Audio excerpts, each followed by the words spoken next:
Hey everyone, going live on YouTube right now. Trying to get the little music going. Was not prepared today as I usually try to be.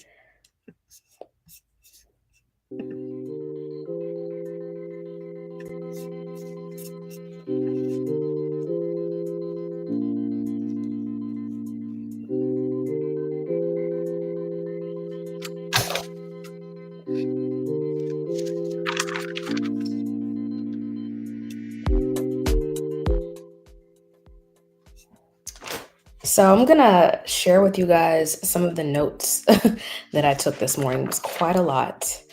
Let me just preface this by saying YouTube, or not YouTube, TikTok is not being nice to me right now. I have been put under an account ban warning, and I know why it was. But the way that these algorithms are filtering every little thing you say, I really like when I used to do the decodes with less words and just pictures, nobody knew what I was talking about. I was trying to encourage people to follow context clues. But now that I have more people catching on, more people who are used to decoding or at least seeing the signs and symbols and things, now we can get used to like going back to pictures again. So I'm going to do that. But I did just make a backup account. I still have YouTube, which we're live on right now, and Instagram, but I did make a backup account, which is Taylor A. DeClue Backup.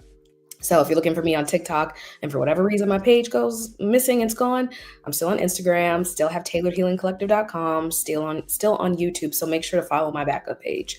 Let's hope I'm more careful with it because I've spent so much time. I know like part of life is you have to be okay if for whatever reason something that you built for like 30 years was to collapse because that's the impermanence of life.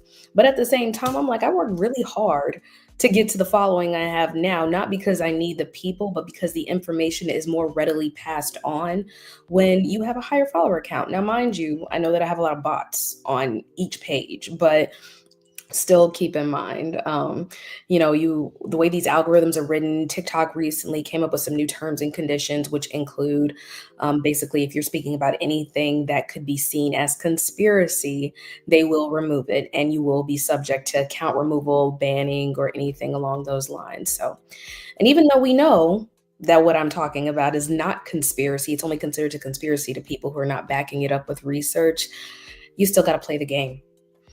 I learned along this way of like all my posting that you can't get mad at the systems in which we choose to be a part of.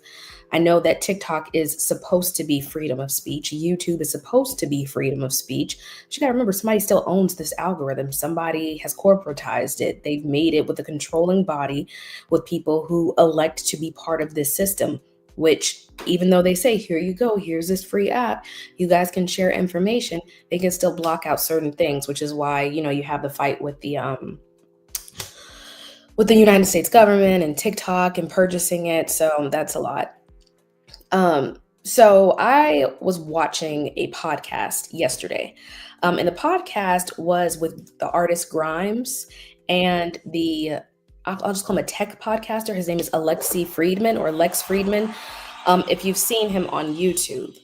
Now, guys, I have a special gift for seeing faces. These faces I see sometimes repeat themselves, maybe through a common phenotype, maybe it's through a familiar story.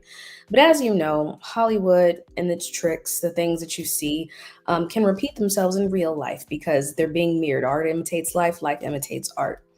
And so I'm watching the podcast, and several times Grimes is talking about being comfortable with being a cyborg, which when you first hear the conversation, it's cringy, right? It's cringy for anyone because right now, where we are in humanity with machines, machine learning specifically, a lot of ignorance towards understanding how AI systems and tech systems are built is creating a sense of cognitive dissonance between people. Hi.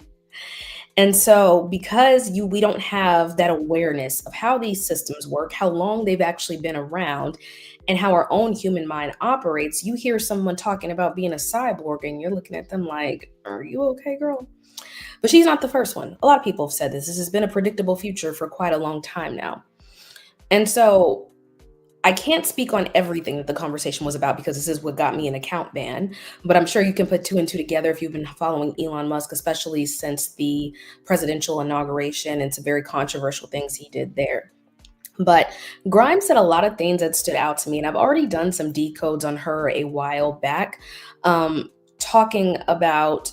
I think she had a photo shoot where she dressed up as Lilu from The Fifth Element, and she's like, doing this artistic pose aside a quantum computer. So she's very intelligent. She's very, very intelligent. She's worked with a lot of very prominent artists who have also spoken about artificial intelligence in their own rights. Like think of Janelle Monáe and her song Pink, that Tessa Thompson is in, which I did a decode a few days ago as I completed the show Westworld, showing y'all. I was like, it's kind of funny. Janelle Monáe and Tessa Thompson were in a relationship, and then Tessa Thompson plays Dolores Hale or Charlotte Hale, Dolores Abernathy in Westworld.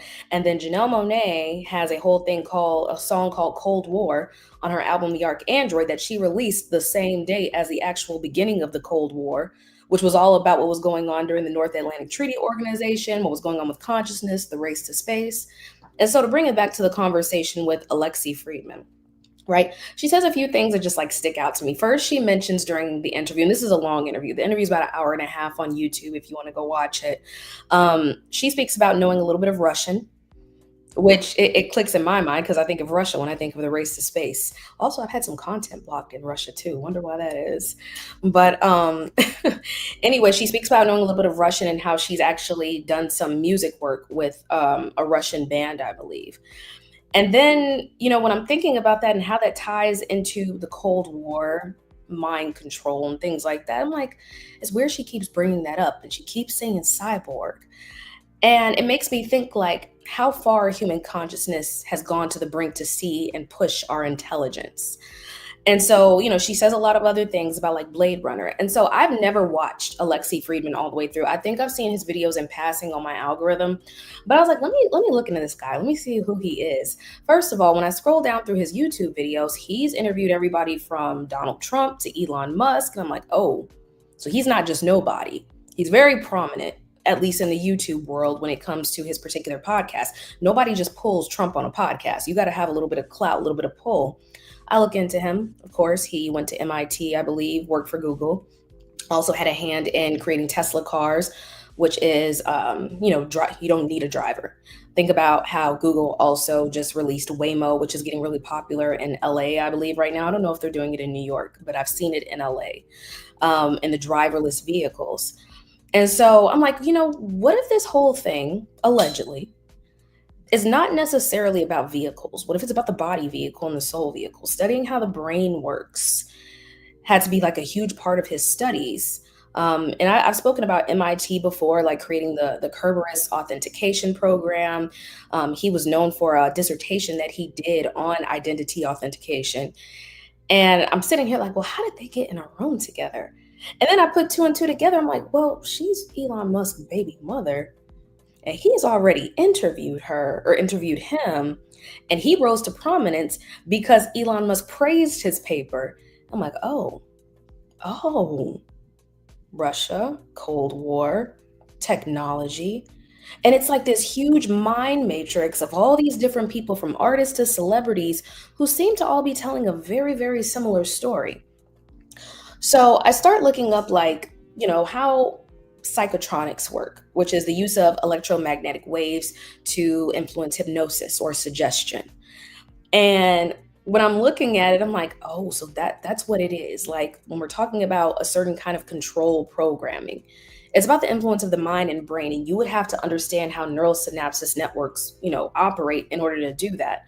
Because just a couple of days ago, I was looking into the Neuralink. There was a conference or, a talk that was done about the progress that they had made with these quadriplegic patients and how the machine that they're using is kind of like a sewing machine and a needle and thread.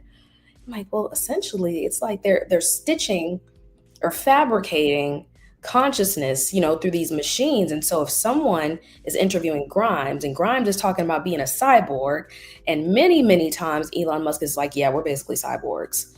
I'm looking like, excuse me. But I say this to say there's a gross misunderstanding of what's going on, because When humanity is hypnotized, when they're not like looking at what's actually going on in the world and it's being fabricated, like a big giant stage play, it becomes very difficult to see the full picture. And so nothing is new in time. We're repeating things over and over and over again. There's no new information, nothing we haven't done before. And I think for me, that's what kind of releases any kind of fear about this, because there's just this inner knowing, like all these games and tricks and like side jokes that are being told are here to tell the story of consciousness. So then I watched the interview with Elon Musk and Lexi Friedman, and it's an 8-hour interview, y'all. I would take a step back if you actually want to sit and watch it. And in this interview, they're making like all sorts of cryptic jokes, right? It starts off with some jokes about Clockwork Orange. And I'm like, y'all just like openly talk about this? Like, I guess, different strokes for different folks. But I pay attention to what people say in conversation when they're joking, because there's always this level of seriousness behind the jokes people make, myself included. Like, even if I laugh at something, I know that there is something deeper going on underneath it. And that's my subconscious way of kind of like shielding the conversation. The same way, like with decodes, I can't always say everything I need to say right out. Sometimes it's like threaded into the conversation. So there is a point in the conversation where they're talking about doing ayahuasca in the jungle. And Alexi says, "You haven't lived unless you've made love to an anaconda." And then Elon is talking about, yeah, haha, like snakes and ladders. And I'm like shoots and ladders? And then I realized they're talking about the story of the spinal cord. They're talking about human consciousness, because he was talking about going and being like protected by Mother Earth in the jungle. And so like when I listen to people talk, I have like this it's not just pattern recognition. It's like the identification of words. I know there's a word for that, but it's identification of words to create spells. And so as I hear that, I'm thinking about the breaking of the mind to kind of confuse the body, and how much that we've taken in through pop culture. So when I decode, like signals are firing in my brain of like every memory I have of any word that is connected to a conversation that I hear. So when they're talking about anacondas, y'all know the first thing that came to my mind? Nicki Minaj anaconda. And it seems like laughable, like, haha, like you just talking about a Nicki Minaj video. But then I go back and look at the video and it's in the jungle. Like that's where she filmed the video. And it could have been a play on the actual film Anaconda, starring Ice Cube and Jennifer Lopez, which is a play on an earlier Anaconda movie. But when I thought about that, I'm like, well, what album was this on? So I go look, and the album is on the Pink Print. To which I immediately said, why did Nicki Minaj make this profile, like the album cover, a thumbprint? And then I go back to Grimes again. And I know like my train of thought seems very schizophrenic all over the place for people, but I'm trying to connect the patterns. It just takes like some slowing down to process what I'm saying. I'm interweaving pop culture, ideas that are happening in technology, which, remember, music videos, entertainment industry, it's all fueled through technology, because we're taking in streaming services. We go to concerts, we buy CDs, or we did buy CDs at one point. And it's not that like the two people are all having a conversation with one another about how to trick the public. It's like we all operate on collective programs, and there are layers to these programs. And once you're able to read between the lines, you can see like a story that's being told.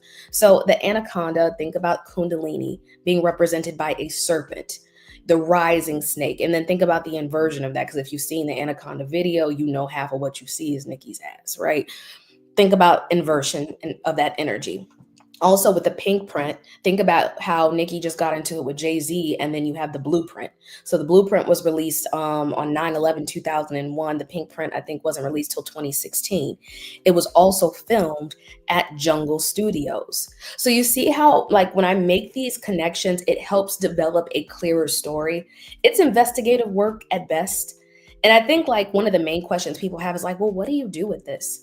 Well, this is the point of uncovering reality. You have to be willing to examine the unexamined. And then if you don't know what to do with it, I always say it's best to go back to self, because you can get stuck in rabbit holes all day and not know what to do with it. This is my profession, so I have made it my job to teach people how to break things down, utilizing things that are in their everyday life. Pop culture is usually a part of everybody's everyday life. No matter whether they like it or not, this is a part of it. Exactly. It's brain mapping. And so I teach again through the entertainment industry because everybody watches it or everybody's seen it. We've all seen an argument between celebrities online. We've all seen a TMZ article at one point. We've all watched Disney Channel, Nickelodeon, MTV, VH1 because these were control programs. So, reeling it back in past Nicki Minaj and Jay Z, we're going back to Lexi Friedman and what's going on. So, him and Elon Musk have had, conversations, and I did not realize until like 20 minutes into this interview that Lexi Friedman was Russian. So Grimes has worked with someone who, or from a band that's Russian. She even speaks about, I believe she's Ukrainian as well. I think her grandmother is Ukrainian. And so think about all the things that have happened with SpaceX and satellites. Think about like candidly dropping that Russian and that you've hung out with Russian bands. Think about the race to space. Elon Musk having casual relationship with Vladimir Putin. And then consider like everything with SpaceX, Grok AI, like how all of these things are repeating what already happened around the time of the Cold War. And if you need something like help you understand it, go back and listen to Janelle Monáe's album Cold War. I think that it is a great example of being able to use music, not just as an entrainment system, but also as a memory activator. Because I spoke about Tiana Taylor's recent release of The Escape Room, which she does the exact same symbolism in Arcandroid. I've already spoken about Katy Perry doing it, Ariana Grande in 3435, Beyonce with Sasha Fierce, even Single Ladies when she had the robotic hand. So everything that we're seeing now that we like consider to be new tech has been shown to us in early music videos, early TV shows, very early programming. It's already happened, so nobody should be acting shocked. But as I'm watching, these conversations, I'm like, wow. And then there's a point, I'm only going to say this part. I'm not going to say anything else about it because I don't want to get flagged. There's a point in the conversation in Grimes' podcast with Lexi Friedman where she talks about how she got flack for quoting Joseph Stalin in her high school yearbook. And the fact, like when I listened to it, I'm like, hold up, you're not about to skate past that. Because then they start having a conversation about how communism isn't that bad and stuff. And I'm like, and we're just going to sit here and be like, okay, you don't even have to be highly intelligent and knowledgeable about the Russian Revolution to understand why that whole conversation was problematic at best. But people who typically operate from very high degrees of consciousness and awareness, they disassemble sentience to a certain level. And so like I'm on that fence about her. Like I'm not judgy because it's very clear she's neurodivergent, right? The way that she speaks, the way that she has formulated businesses, even her relationship with Elon Musk all points to a particular archetype, but she's also a mother. So I'm just sitting here like listening like, okay, but there's a repeat. It's a repeat in history through America, a repeat through the race to space, which space and consciousness, the water, tech is all happening in real time. And so, as being myself, at first when I'm watching, I'm like, I wonder if I should interview her on my podcast. And then I thought about it, I'm like, you know what? No. Even if I were to reach out to someone like that, I think that it's time for new faces to start talking about things like this. Because you got to remember, certain people are still pushed by the machine, whether we like it or not. It's not just because they're such progressive individuals. There are hidden hands that push certain people to the forefront because of who they're connected to. And so what I took from it was really just an activation, like, okay, it's time to teach people about what's truly going on with consciousness. We've lived in the mysticism part for so long that we forget that there is a very logical aspect to how all of this is happening. And when I'm talking about the logical aspect, I mean, when we're talking about major universities who are well vested into computer algorithms and how they work, because they are part of the hidden hand behind social media, behind algorithms, by the things that put you under hypnosis that have very strong suggestion abilities, whether it be, should you buy this? TikTok has become QVC in its own right. People who are influenced by arguments, and that's why I said I can't be in a judgment state of her, because in the interview, she did speak about how social media is designed to raise cortisol levels. When you see arguments on here, people getting mad at one another just about a video that they saw rather than just scrolling. Like the logical brain would tell you to scroll, it doesn't matter. But the sensitive part of you, the part that is animus, pure spirit, that may not be completely balanced, sees a video of someone saying something racist or ridiculous, and your mind stops. And this feeds the machine because even as you make a response video, it's studying your biometrics, it's studying your facial algorithms. It knows what to push to you because it becomes part of your control system. And this is the part of the matrix that enough of us are not talking about, which is that when you are a part of this system, your energy is everything, how you spend it. It's your money, it's your currency. This is why a lot of countries have moved to social credit systems and why America itself is becoming one right now. In Discord this morning, we were talking about the 9 to 5 in the labor workforce. There's a lot of decodes in that because this year was the year of Super Bowl 59, right? And we're talking about the 9 to 5, the 95th element in the periodic table is Americum, which was used during the Manhattan Project. 59 is the element of praesiodemium, meaning green twin, which was it was a denotation, low key, to Osiris. Osiris is the god of death and rebirth. And so when you think of green twin, also think of like digital twin. Digital print, when computers were first coming out, was green code, same way you see in the Matrix. And so knowing this, pushing your awareness to new levels allows you to make new connections because the neural synapses network is always being charged or empowered. These are electrons firing and sparking new ideas, conversations, therefore opening up portals, opening up new states of awareness and being. And so, think about when you start learning a new subject you've never learned before. This can change your quantum timeline and your output because as you no longer stay in your bubble and you go exploring outside of the pre-written script for you, you open up new possibilities in the quantum realm. Now, when we're talking about the quantum realm, I don't just mean, I just want to manifest $5,000. Imagine today you decide to start learning about the stock market and then you find out you're a gifted trader. You start with $5 and you flip it into 500 just because you naturally have a gift at that. And because your door or your portal opened, rather than you looking at something that was driving your cortisol levels up, you were looking at something that caused curiosity, which may have had you in a state of clarity or balance. And then all of a sudden you get a notebook and all of a sudden you start writing things out. And then the next day you have a new action and a new action. And it's small things that create a chain reaction to make bigger things happen. So there's positives and negatives to social media.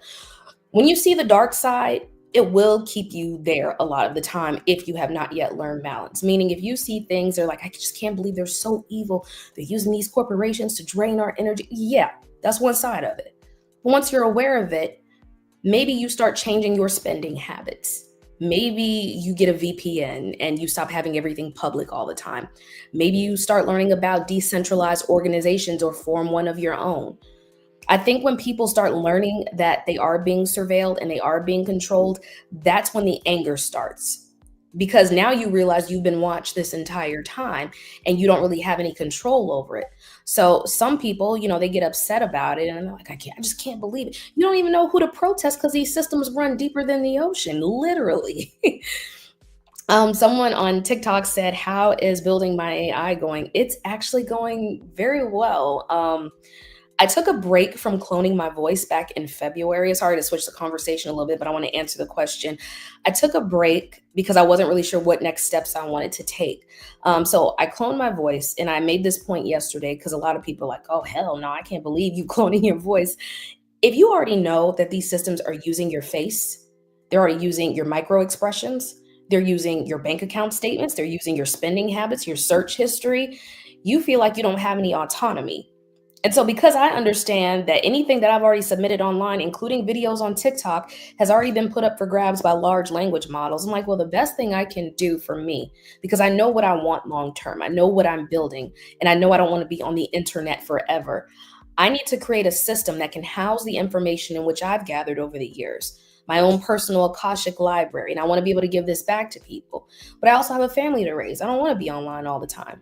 So me cloning my voice is not giving it over to the system, because remember, you also got to read those terms and conditions on any site that you participate in this. If you're building which it kind of is. But if you're building a digital twin of yourself, read those terms and conditions. Look at the companies that they're affiliated with. I would study into their subsidiaries. Just make notes so nothing is a surprise to you later on. And so I'm using 11 Labs to copy my voice so that I can start delivering transmissions. So I don't have to get up every day and record. Because, when people started accusing me of being AI, they didn't understand I get up at 3, 4 a.m. every day to make sure I got one transmission video for y'all so that I can, do my due diligence, not just for building my business, but helping enlighten other people. That one video takes me 4 hours. Now, I'm not comfortable with my physical persona being cloned yet. That'll be for a later date. But for now, I wanted to start with my voice. So as of yesterday, I built a system. I'm implementing it into my Discord and eventually into my website. Declara, which is part of my name, Declu, is now speaking Hindi, Spanish, Chinese, and Russian. So if you ask her a question, there's going to be like a conversation you can have. I had to go into the system and make basically like a whole system of criteria on questions that she's asked. Because, even when you're using OpenAI and you're talking back and forth, or when you're talking with Siri, there's a certain level of criteria that it will pass or not pass based on the questions you're asking it. And so I'm building this whole system of myself. So there's going to be a criteria on questions that Declara will not answer versus ones that she will. And I just posted a video of the beginning phases on my TikTok and on YouTube. So you can check that if you want to see the very beginning steps. But y'all, they probably have already made clones. I'm not going to lie about it. They probably did. How would we know? Elon Musk and these these underground systems, like I wouldn't be shocked, but it gives me, a little hand in the driver's seat when I can take that power back, when I can learn, okay, it is within my power to also become a creator. If we already know simulations exist, we play games like The Sims, we play simulated realities. Understand that the creation of things from source code happens from thought in the subconscious being manifested into the physical. The same way you call yourself a content creator, right? It's just the same here. You are literally creating. When someone puts a chair in The Sims, right? If they play the game, this code had to be written. What color is the chair? How many legs does the chair have? What style is it? Somebody had to draw it up. They had to take it from a 2D flat surface image, first a thought, then make it 2D, then make it 3D, make it three-dimensional so that you're able to move this object around.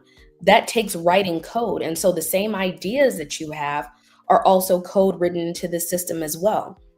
So that's what allows me to look at these conversations with people who are obviously part of this hidden system and look at them like, first of all, they're kind of corny because like y'all just put everything in plain sight, but then make these deep cryptic jokes about it. Like I partially laugh at it. And some people will not respect it at all because it's like, what's all the secrecy for? But again, you got to remember people's brains operate differently too. And honestly, whenever you hear culture discussions about people who are Russian, this is a generalization, by the way. I do not believe every single Russian person in the world operates like this, but there's always this idea that they're very cold people, they're very stoic in their personality and their idea. But I look at that as more of an analogy because the way that their brains operate is the same way you would if you were in cold water, right? You have to adapt to these systems. And adaptation also requires kind of, I don't want to say losing sentience, but numbing it to a degree. And for some people, that's not okay. For others, that's how these systems were built. If they're thinking about whose feelings they're going to hurt all the time, they'll never get anything done. If they wonder, like, if they have to question morality, and not us here, but the people who have built these systems, if they question morality versus progression, 9 times out of 10, a lot of these systems have chosen progression above all. But progression looks different. It depends on who you're speaking to. Progression is not going to look the same for the average, blue collar worker versus someone who is considered to be in the class of elitism. It looks different for everybody. Same way capitalism looks different for everybody. When you understand the system of capita, meaning by the head, so when you're understanding the stock market and what that means, that looks very different for a lot of people. And so as I'm writing notes on all of this, I'm thinking about telepathy and remote viewing and how all of these things like really shape the systems that we live in. And rather than putting on my tinfoil hat and be like, okay, well, they all come in, you're always being watched. They've told you in every single movie, every song, every advertisement that cameras are around us all of the time. Your eyes also operate as cameras. Do you live in the paranoia or the fear of that? Or do you use that as a system of empowerment? Because once you are aware, you don't operate on the same script anymore. And you've seen that in movies like The Truman Show, movies like Free Guy.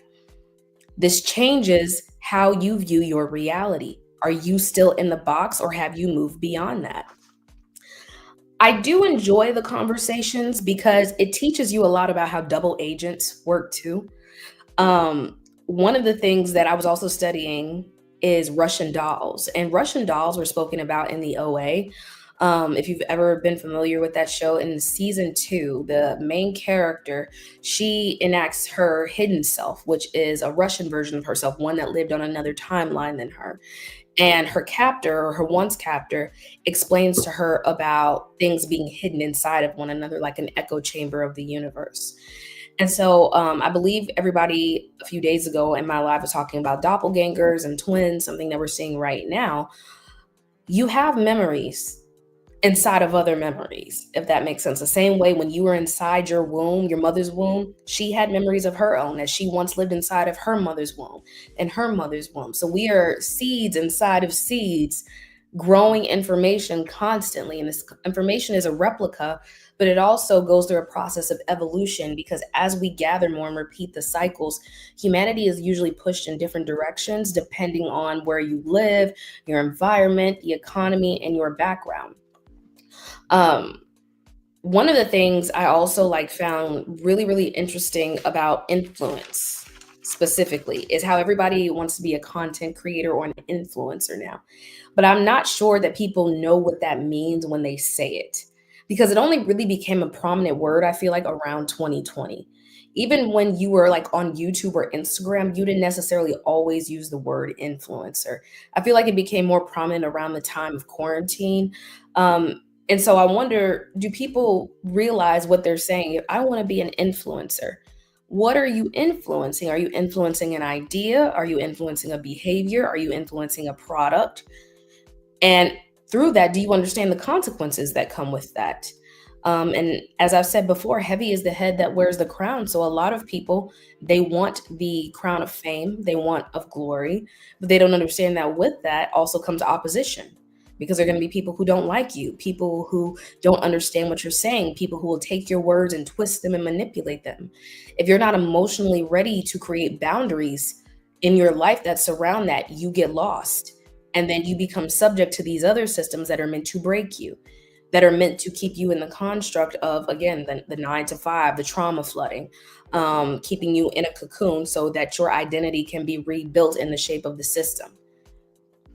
I think that's also where the idea came of like, oh, you need to be working or not working, you need to be posting 20 times a day. That doesn't even sound progressive. That's like saying if you get 30 jobs, you'll have just enough to buy a house. That's not how that works. And even if you did have enough, would you actually get to spend time in that house? Or would you just be working all the time? You would live more at your jobs than you lived at home. So the brain is a very complicated thing because whenever we talk about, celebrities, when we talk about pop culture, a lot of people get emotional about it. I've had people come like, on different posts I've made and you're like, I don't like this person. I'm like, do you not like them or does the energy not mesh well with you? Because when you say you don't like someone, you'd have to know them personally. They would have had to done something to you. They would have had to like slap your family member or something like that. And usually when something is triggering to you, it's here to be a mirror or a lesson. I've learned this the hard way. When I see something that's very triggering in my life or my mind, like what is being shown to me?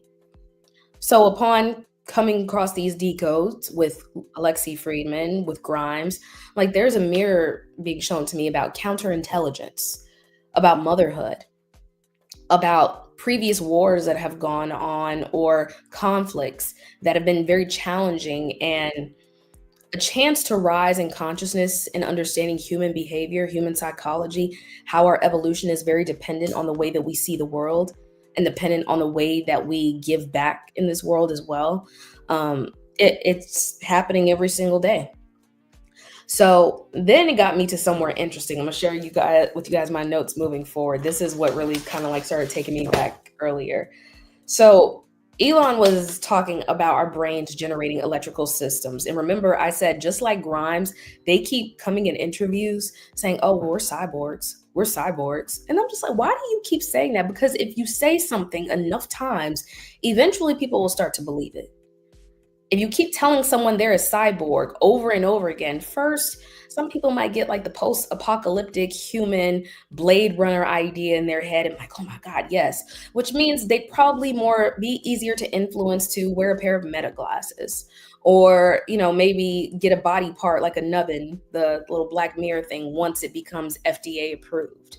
They're starting with paraplegics right now, which is all about the backbone and the spine, which is connected to Osiris and the raising of the Jed or the dead. And so, when I'm thinking about that, I think about the unconscious mind and how it is a raw jungle in itself. It is a collection of information, a collection of data that shapes who we are and what we're doing. So when he said that, I thought about memory. And memory phonetically sounds a lot like mammary, like a mammary gland, like the breast or the torus.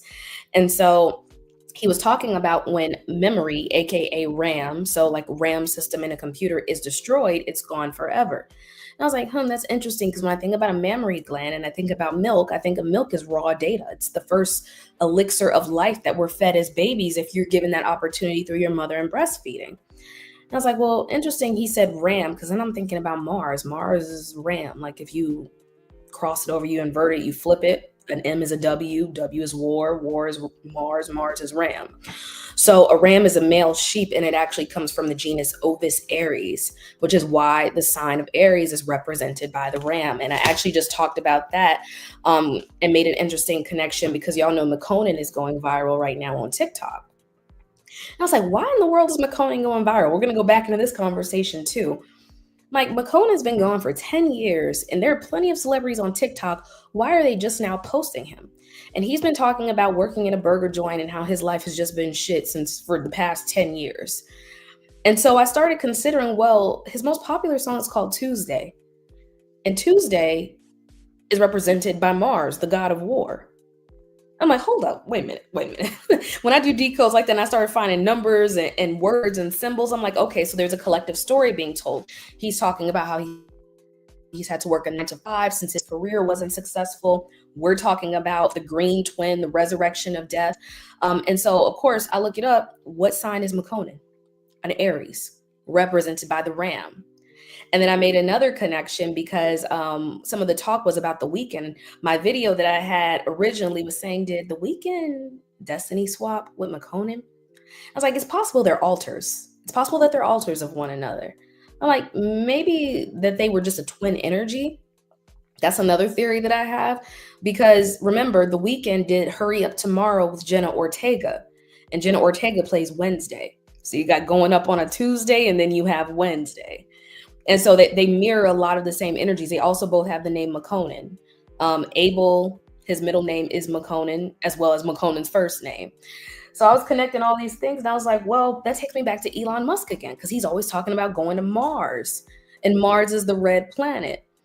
So when we're talking about Mars and war, what he's really talking about is colonization of a new womb.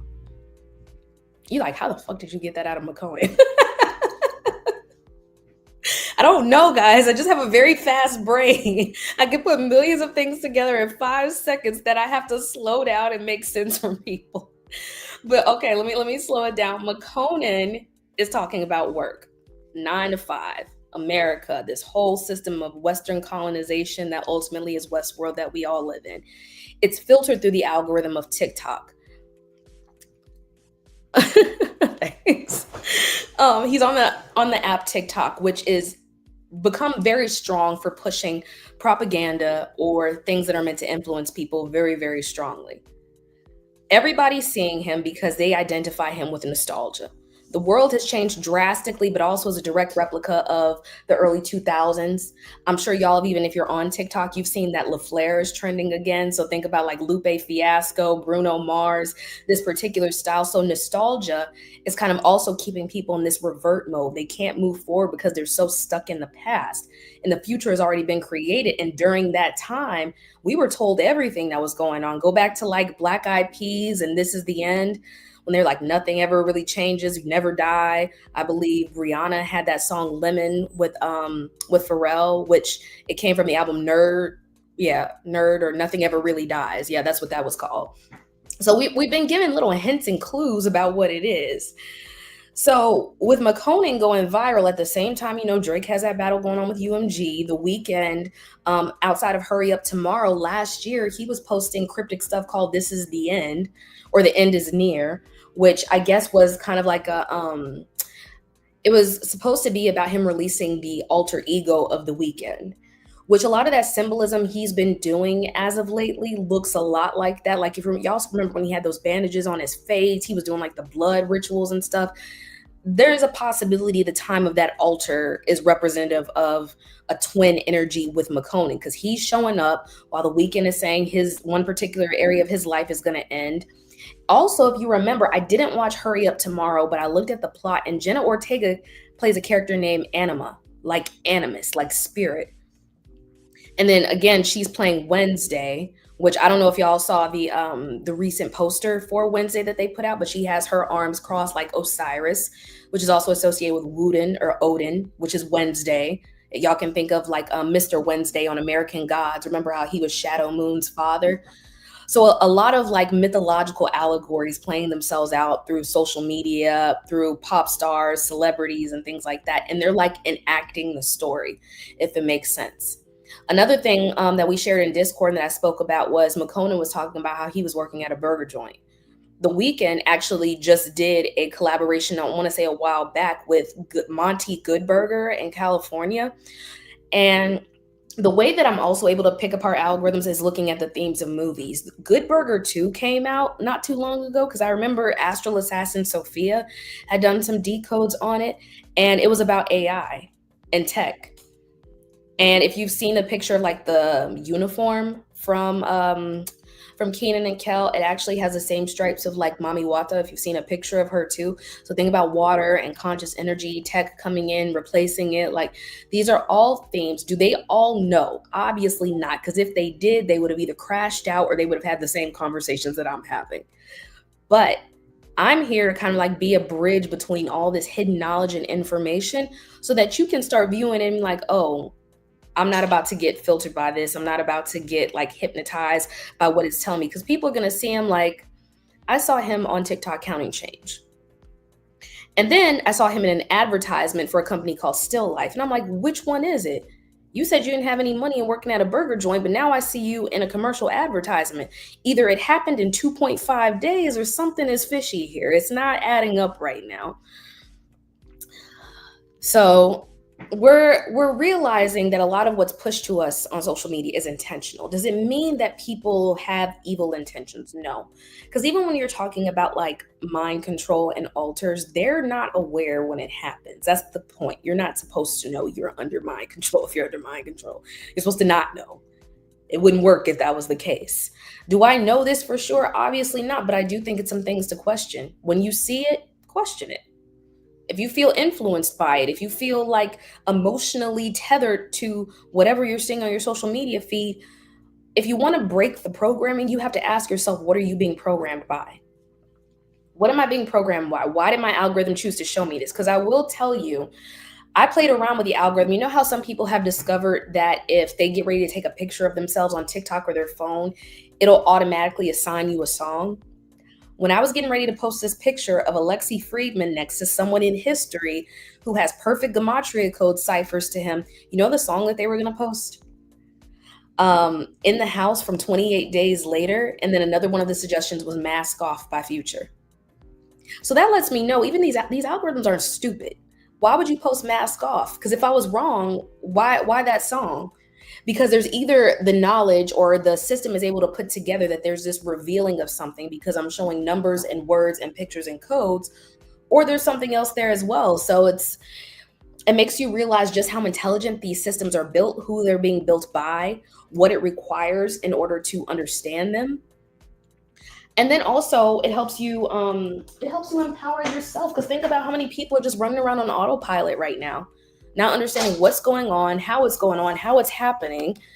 I can tell you I decode things pretty quickly because every 2 business days they give y'all something else. For example, that situation in Scotland, the kingdom of Kubala. What does that sound like? This is what does Kubala sound like? Right after Scotland is going viral, right? All of a sudden, this handmaid who's serving the king of Kubala, and we all know he looks ridiculous. There's been plenty of influencers or creators who have come on here talking about how they know it's a hoax because, it's a cult or whatever, but it sounds like Kabbalah, right? Scotland, what would that draw up in occultic terms? Scottish Rite Freemasonry. It doesn't mean that one is the other. They're mirror reflections, and you can use phonetics. This is what coding and encryption systems are: words, symbols, ideas. And the first day it was posted, people were like, oh, yeah, Black people, freedom, Scotland. And then I see a picture of somebody like putting the title, The Last King of Scotland. And I'm like, hold up, hold up, hold up, hold up. You mean the movie with Forrest Whitaker? And then I thought about it. I was like, wait. Sterling Brown was going viral the same time all of a sudden because he looked like this gentleman from Scottish TikTok. And then he made a joke about it. I'm like, y'all got to remember they're actors. Their job is to act. That's what they're doing. But then when I thought about why I was going viral, I was like, wait a minute, Forrest Whitaker was in Black Panther. Sterling K. Brown was also in Black Panther. What were their roles collectively? Sterling K. Brown was the father of Killmonger. And then Forrest Whitaker, who again also plays the last king of Scotland, played the local shaman who was helping T'Challa get to the ancestral plane. So it's almost like a mockery in plain sight. And I'm like, it's no different than that Atlanta is Atlanta stuff, y'all. It's not that it doesn't exist. It's the way in which it's understood. When we think about things, we're thinking about them very literally. We want to see Atlantis in plain sight. We want to see that we're in a water kingdom that's highly technological, where we believe everybody is free. The water kingdom is you. It is your body. It is your vessel. It is your memories. It is your data. Atlantis, the portal that they're going to Atlanta to open, I mean, it's a bit of a joke, but people talking about mind and body association. I believe there's an old video of Rashad Jamal going around talking about the 33rd parallel. Then somebody's breaking it down, talking about Atlanta is really closer to the 34th parallel. People are so desperate to break out of their own minds because our minds collectively are what creating the system, that they are gathering in groups. And I'm not saying that collectively groups cannot raise frequency or consciousness, but if all the mice are together, like lab rats, doing and chanting the same thing, and then they're not realizing that this is the maze, then ultimately situations like that do happen. And then you have people laughing, on the internet. But that's the thing, the idea, they weren't wrong in the idea. The execution was where there's a little flaw, in my opinion. Other people may not believe that, but I'm like, well, did y'all have luck opening that portal? Because last time I checked, the stock market is still running. Last time I checked, these internet companies, these tech companies aren't going anywhere. The new Atlantis, the new motherland of Mu, the new galaxy is now in the phones. It's the tech. It's the computers. It's the new Indra's net. I don't know who that is. Somebody said your connections between technology, the occult, and the political world stage remind me of Arcane. I have no clue who that is. I'm just me. I'm just Taylor. But yeah, so, when you see social media trends, especially things that are pushed to go extremely viral, you might want to look twice and be like, why are they pushing this right now? Pay attention to the seasons, pay attention to the signs, pay attention to the times of year. Because certain rituals are done around certain times. I mean, there were tons of water rituals during Cancer season.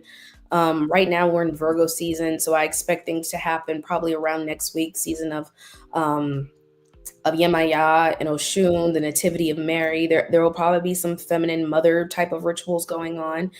The way you don't fall for a ritual is not getting energetically invested in it, because it's designed to do that. You stay focused on yourself. You stay focused on empowering your knowledge, converting your ideas, alchemizing them into something that can create a legacy for yourself. It doesn't mean you have to be Einstein and have invented, something incredible tomorrow. It means as you shift your awareness, portals open. And by the portals, we're talking about the dimensional spaces of frequency and consciousness. They create the construct of the ideas that we believe. is what grounds it in the material and physical reality. We know who owns the media, y'all. If you're new to my page, I've covered a lot of this before. We've covered tons of this information. Trust me, what I'm saying right now is really a broken record repeat of a lot.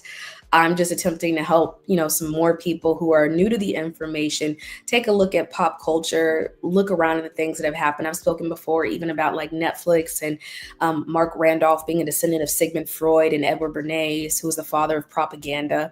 Not Sigmund Freud, Edward Bernays. There's a doppelganger character of him in the movie Borat, if you've seen that movie before. And I'm like, well, the idiocracy of it all is going to show you a reflection of all of these events in films and movies and shows, because that's the idea. You fall in love with the laughter. It drives down your awareness system, therefore either keeping you in fight or flight or complete hypnosis or illusions. And so when you're in the illusory state, you can't really gain the awareness of the world around you. You're kind of like in the Wizard of Oz, stuck in the poppy field, because the new form of poppies right now is becoming the internet. It's becoming advertisements, brand deals, things like that. So it lowers down your defense mechanisms that help you see what's right and wrong. And like, even to a degree, what I've learned as a parent, gentle parenting is something that's been pushed like very, very heavily. And especially in more melanated communities, we handle things a lot different, or we've been handled differently. For me, especially being someone who's very kind and I try to be as gentle with my children as possible, I realize that sometimes, not all the time, sometimes what our parents did was a state of protection. It could have been done differently, could have been done more with teaching discipline rather than punishment for obedience. But also, a lot of that has happened to make people more willing to go with anybody, do whatever, listen to whatever. And then out of ignorance, the child wants to explore the world. I mean, I've been there. I was that child who was like, well, I don't want to listen to my parents anymore. I'm going to go and do what I want. But then you got to remember, I also, like many kids, went through this time where children were to be seen and not heard. And because of that, we were just supposed to take what our parents said at face value and not observe the world, but we had not yet experienced it. So it's like also that rise and fall of consciousness, because you got to hit your head a few times to understand what the world is. I had to be homeless and lose money and quit jobs in order to understand what structure and foundation was. And in order to do that, that required me to leave the bubble of home, which is the whole story of Alice in Wonderland, the Wizard of Oz. Like, you have to, in order to gain enlightenment and awareness, you have to go through extreme things. And then there have been programs that have studied trauma can allow people to reshape your consciousness and who you are. So if you don't have recovery modes, AKA spiritual wellness and growth, then it's going to be hard to recover. And you're going to go back and repeat the same things that you've done before. There is no way you can enter into rabbit holes without leaving yourself breadcrumbs, meaning you know how to get back home even when you're lost. You don't always go venturing out into the forest alone. Sometimes you need a buddy. Sometimes you need a safety or support group to let you know you're not going crazy. You're not alone. This is just not mainstream. Now it's becoming, the stream is getting wider. The torrent field is getting bigger. One example I can give you of that is a show that I watched called Upload. And in Upload, when the torrent field is open, there would be people who would like try to escape the simulation by putting themselves in the torrent, but then their memories or their whole assembly of their person would be fractured. And so now that that torrent space is open, think about it as the information between the higher dimensions and the lower dimensions. That opening is happening right now. So as people are diving into knowledge, they are acting as though moving back into an angelic state. And remember, what an angel is an angle of light. It is an ascension process. So the same way when you descend into the material realm through your mother's womb, you're losing your angel wings. And then you're here on the material plane, which is considered to be the lower realms. And as you move to consciousness and awareness, you ascend back to from which you came. Not everybody is on that cycle, though. Some people aren't. Some people are here to operate at different levels. But I've learned that, again, creating community, I think, was the first thing I had to learn, because I used to want to tough this out alone. And sometimes, when I cut off the cameras and the lights and I'm by myself and I'm, cleaning the kitchen, I'm like, oh, is this so lonely? But at the same time, I take a step back and think about the progression that I've made in my speech, in the way that I've conveyed these ideas, in the ways that I've learned to take breaks and rest and thought, well, look at all you've done. Look at all you've learned. Was it really not worth going through the failure to get the success out of this? And the success isn't monetary success. Enlightenment is a degree of freedom. But also, reaching enlightenment doesn't mean that your life is perfect forever. You just entered into a new void. And in that new void, the spaces are different, meaning like at the material level, and I'm just going to give you a random example. Somebody may feel like they got to strip for money, right? Sell their body to the night, whatever, however you want to say it. How they perceive their survival is very different than someone who owns the corporation or owns the building in which people are selling their bodies, right? The way that they perceive the world is that things are a sellable product. It's not viewed like that on the opposite side. The opposite side is I'm doing this for my survival. I'm doing this to live. I'm doing this in order to make sure I'm okay. Because the way that they perceive threats in their life, the way that they perceive it is dependent on their environment. It's dependent on the way that they've been raised, on the way that they see the world. But one situation, one piece of information or awareness can change that. And that's the state of moving to enlightenment, going through the fool's journey, tripping on your head, making a mistake, learning about the different elements, learning about frequency, how it impacts what you do. The music you listen to makes an impact. The people you listen to on social media make an impact. The books that you read, the jobs that you work, hell, where you go outside, it makes an impact because it shapes your reality, because it's a set of collective decisions that creates the algorithm of your life. And so, as you're moving through the ascension process, it's kind of like going through a forest and expecting to never scratch your leg on a twig, or never expect to fall down because a rock was so big you didn't see it.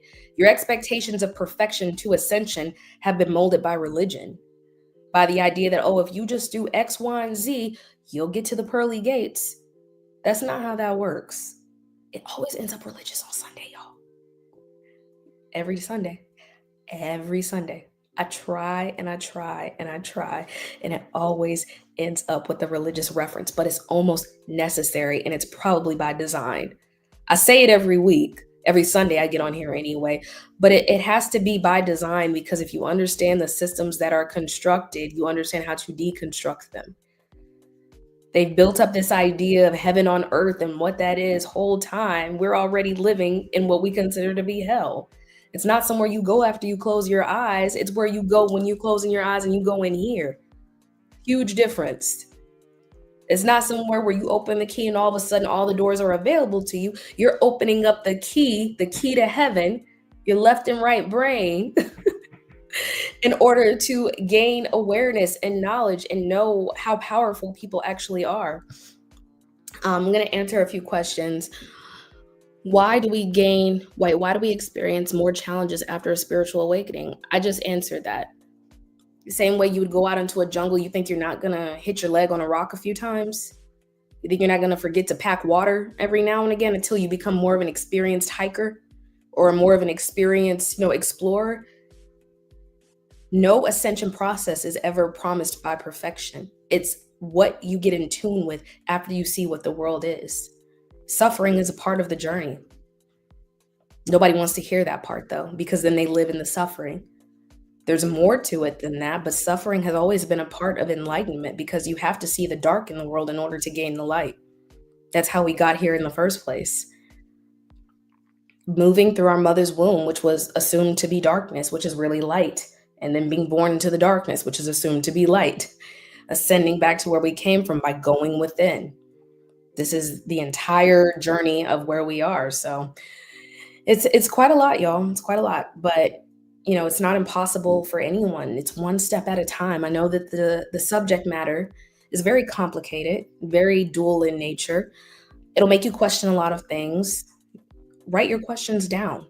Start journaling. Actively use your hand. Don't write them in your phone. Grab a pen, grab a pencil, get your muscles in your hand to start getting used to moving again. Write in cursive, that'll help too, because it requires the creative part of your brain to start acting too. It'll allow you to start moving differently.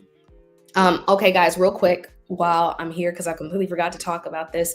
Today, I am doing a $30 one page decodes. I do not usually do one page decodes because my services are usually very extensive, especially when you get like a timeline recode session from me or an Oracle transmission. So make sure you take advantage of this today. They are one page decodes, so they're not as extensive as the 15 chapter report. But if you are interested in learning about your codes and your patterns, your looping algorithm, I am providing you with a report somewhere to start so that if you want to start decoding yourself, you know how to use this. You use it to your advantage by observing your patterns, what is repeating in your life. We're going to compare it to notable events in history that you can study to see are there any comparative algorithms. Notable people who you share a birthday with, they don't have to be a celebrity, y'all. It can be an inventor, it can be head of a corporation, or it can be a poet. It doesn't matter. They're all available on my site. If you go to my link in my link tree, or you visit my website in the booking section, it is there. The Mystic Matrix one page decode. I also have Oracle audio transmissions, which you can request one question and I do a vocal answer for you as well. And then the extended decodes, if you want to see like a longer version of this, I have live recode sessions available on my website, or Oracle transmission reports, which you get the one page report here. But if you want an extended version of that, those are also available on my website as well. So be sure to tune in, you guys, if you are interested in getting your own decode. And I think that that's a great way to start, because a lot of people just don't know who they are. They don't know why they're here. They don't know why they're suffering. They don't understand what's been repeated in their life that has created the algorithm of where they are and what they're doing. And they're walking around lost, waking up every day at the same time, the same actions, never changing, never moving beyond the program. And if we're going to become aware, the first thing you study is yourself. Don't even look at the celebrities first. Don't look at Beyonce first to tell you who you are. Don't look at, Mario, Usher, whoever. I'm just naming people at this point, but look at yourself. That's the main point. Don't you need to know info on us? If you go to the website, babe, if you go to the website, there's a questionnaire that you fill out in order to do the decode. And I actually don't need much information because this one page report is not as in depth, but at the same time, high pattern recognition. High pattern recognition means I could probably find 3 things about you just by your screen name and your profile picture. Being able to thread a story does take detail, but there's a lot of general things that we tell the world about ourselves too. And when you're trying to manifest, right? Manifesting is all about aligning with a similar vibration. Manifestation in the way that's been pushed through social media has made it about fame and money, without any understanding what that comes from. I want to be famous. I want money. You know what it would sound like to me if I was doing a decode on you? If you tell me you want fame and money, you want attention and security. Simple as that. You want fame because you weren't given enough attention in your life, or you believe that it comes with some sort of key that gives you access to rooms you've never been into. How do you know those rooms are safe for you? How do you know those rooms are good for you? You want money? How much money you want? What you gonna do with the money once you get it? You have a plan for it? You're going to make it last more than 5 minutes? Is it going to last you 10 years? Is it going to last you 20 years? Hold on. What if we're not awakened? Or how do we manage partners that are not awakened? You don't try to manage anybody. That is not your goal in life, to manage anyone. If you feel like you have to manage someone, then you need to become a manager. You shouldn't be trying to manage anybody in your life. Let me go to YouTube just to make sure there are no questions, y'all, because I've been looking at TikTok a lot. Just want to make sure I don't want to miss anybody. Okay, I didn't miss too much. Thanks, guys. Hi, everybody on YouTube. I'm on 2. It's not always easy to stream to multiple platforms. I don't know how these content creators do it, but I'm doing my best. So thank you for being here. I appreciate it. I had somebody last time ask if I could pay more attention to people on YouTube, so I don't want y'all to feel denied either. I started on TikTok, so it became easier to stream there too. Let me see. I have a couple more questions or comments. They also saying Kendrick predicted the Young Thug trial on Euphoria. Y'all want Kendrick to be a prophet so bad. Let me shut up. He puts on a hood one time and he is Tupac risen from the grave. I'm like, if y'all don't stop that, Not he predicted the Young Thug trial. Sometimes these aren't prediction systems, sometimes they're just mirrors. There's a difference between being a predict that's like looking in the mirror and then tricking yourself into seeing something on the other side. That's technically a prediction system. You are visualizing yourself as something you don't currently see right now. Awakening can be exhausted. That's why you take breaks. Yeah, catch the replay on YouTube. It should be available later today. How do I unblock myself? You start writing out all the places you feel like you're blocked. Start writing out all the places that you feel like you're blocked. And I mean in your body, not just in your body, but also in your life. Think about what memories bother you. Write those down. I think it's important to identify with our pain too. And do it in steps. Don't try to do it too fast. Don't try to like unblock everything that's ever happened to you. I think it's important to write it down because some people need to visually see like what makes me mad right now. Some people I know, like I've come across people where all they do is complain about their moms. They're like, my mom, she don't understand me. She tried to sell me out. She don't like me. So your deepest wound is the person who gave you life. Let's examine that. All right. What did they do to hurt you? Well, she kicked me out or she didn't understand me. So you need nurturing. How can you give that back to yourself? I don't know how. Okay. What makes you feel comfort? What brings you joy in your life? What makes you feel at peace? Write those things out. You have to make it a real story for yourself because if you're going to rewrite the script of your life, you have to analyze what has happened to me to make me this way. Not who can I blame first, but how can I take the author script back in my own hands and start writing my own story? Do you still watch Seven Bomar's content? Not as much, no. I after I step into my own teacher mode, y'all, I don't really spend too much time consuming other people's content anymore. It doesn't mean they don't have brilliance all on their own, but a student, who becomes a teacher is still always a student. I'm still always learning things from people, but I don't need to ride somebody's coattails forever. Mad respect to whoever they are, but the idea of a teacher is to make more teachers, not to keep gathering students. So as we learn from other teachers, I used to get kind of annoyed when every time I would open up my mouth to speak anything intelligent, oh, you should watch Bobby Hemmett. You should watch so and so. I'm like, why y'all always telling me who I should watch? Why should I keep watching people all of the time? The idea is you learn, and I implore anyone who even watches my content, don't watch me all day.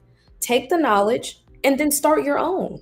Start writing, start exploring, start recording, do whatever it is that is an exploration of your knowledge. Because as we learn from each other, I'm not here to wrangle you in and be like, up, you got to stay here on my farm. No, I want you to get up and start doing something for yourself. This world doesn't get any better by us continuing to rely on the same systems that have shaped our entrapment in order to move forward. And you don't have to be shirtless, banging on a sound bowl, screaming about the 33rd parallel in order to get people to understand that. Sometimes psychological operations of our own making as well. And then the corporations that started it just benefit off of it because then we start just shooting ourselves in the own foot. Like, well, you have to become aware of a system. You got to know who's in control. And when it came to tech, because I realized how powerful it was taking over people's lives, I started looking, well, who owns these tech companies? And where did it start? And why was it built? And it's a lot of who, what, when, where, how, and why, but it helped me start developing the framework of what has been repeated over history. Systems are built by people who are tapped into different kinds of knowledge. That knowledge and that force or that source of power can be manipulated. If there's no balance, power can overtake a person. I think that was shown in the show Ironheart, with the character Anthony Ramos plays. I think he plays a character called the Hood from the comics. And so he was rejected by his father, kind of similar like to Saturn Kronos type of story. And so he made a deal with Mephisto that gave him power. Y'all know about the story of Mephisto if you've seen Marvel. And so eventually this power got to his head and he became so hungry that the suit basically ended up, or the little hood he had, ended up destroying his cognitive intelligence. It made him power hungry, and the power hungry would eat him up. Energy will eat you before you eat it if you behave that way. But I think it was perfect because, at least as an explanation for people, because people desire to be powerful. They complain about the elite because they want to be the elite half of the time. You don't want to be the elite because the way that they have used power is to source it out without the information, or at least without a clear explanation. It's like Willy Wonka and putting it in the really small letters that nobody's going to care to read because you've dumbed them down so much and you force them into instant gratification that all they know is get it quick, get it now. Don't care what the terms and conditions say. Don't care what the backbone of the contract says. Just give it to me. I get to connect with millions of people. Cool. I get to be popular and go viral. Cool. You don't think about what comes with that. You don't think about how even becoming a public figure becomes a burden in itself. Why there are boundaries when it comes to secrecy, or at least keeping your life private, because everybody wants a piece of you.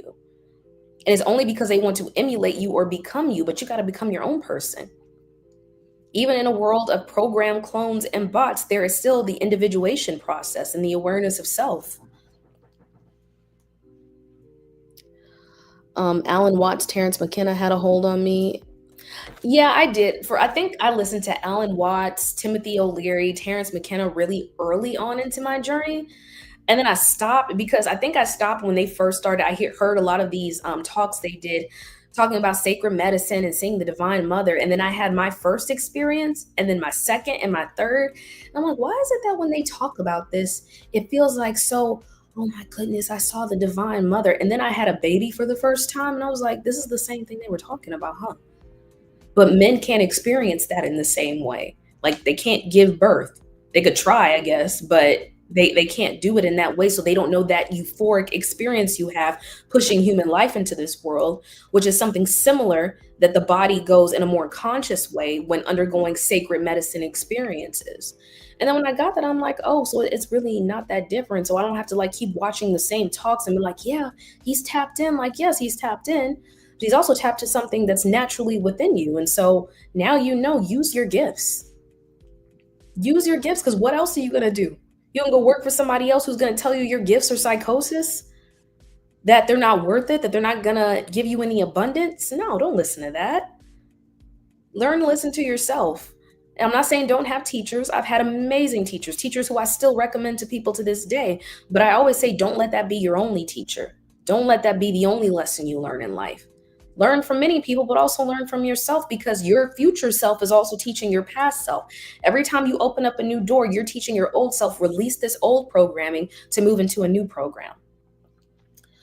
Bill Donahue really awakened me. Hold on, I missed your comment. It scrolled up. His content is more left versus right brain subconscious. And that's why I like describing it in different ways. I like describing it in terms of logic, in terms of creativity, in terms of mythology. Because the same way, like they always pit like one person against another. I'm like, that's your left and right brain. The mortal brain versus the God brain. Jesus versus Lucifer. Or Mary versus Joseph, or Seth versus Osiris, or Isis and Nephthys, or Horus and Ra. Like these are all opposing forces that are also a part of the brain and the mind. And being tapped into higher dimensional levels of consciousness means you can now connect more than one node to the other. You can make 50 different patterns in plain sight. And it's like looking at the dimensional multiverse outside of you. I really appreciate how you nurture students to be teachers. I do. I wouldn't be doing my job. And I say the same thing, like, so I love my babies with all of my heart. They are literally my life, and they are why I do what I do, because I think about their world when they get older. If I don't do what I'm doing now, I'm already setting them up for failure in the future world that's already been built. So I fully expect my children to have spiritual, metaphysical, and financial knowledge as they get older, but they will get none of that if I don't practice it myself. Meaning, when it's time for them to go out into the world, they will always have a place at home. But I also wouldn't be doing them fair justice if I let them go off into the world. If I let them go off into the world and then not have an awareness of how it actually works. I have to do my due diligence. And so the same things I'm going to be teaching them as they get older, right now, I'm mastering it by teaching y'all, because I'm also teaching myself. Um, I laugh, y'all, because I get updates from TMZ, and you know that I do like decodes on pop culture. They just posted Love Island's Taylor Williams injured getting thrown off a horse. It's funny that the timing that pops up too. I'm like, if y'all don't shut the fuck up. And if you're wondering, like, what does that mean getting thrown off a horse? Think about Sleepy Hollow and the Headless Horseman, right? When you see things that like look familiar through a name, through timing, you can view that as like an Agent Smith, like a note sent to distract you from your mission. Horses are also a symbol of riding conscious energy, right? Like riding spirits. And so to getting thrown off a horse means like, as you're balancing, you're becoming a rider, an equestrian, if you will. Them putting that would usually, like, if my brain were not balanced, I'd be looking at that like, it gets thrown off a horse. Oh no, that means I should stop talking about this right now because they're watching me. Like, come on now. Who are you talking to? I'm an experienced boxer. Don't play with me. Immediately thought of Christopher Reeves, like Keanu Reeves, like his dog Crypto, like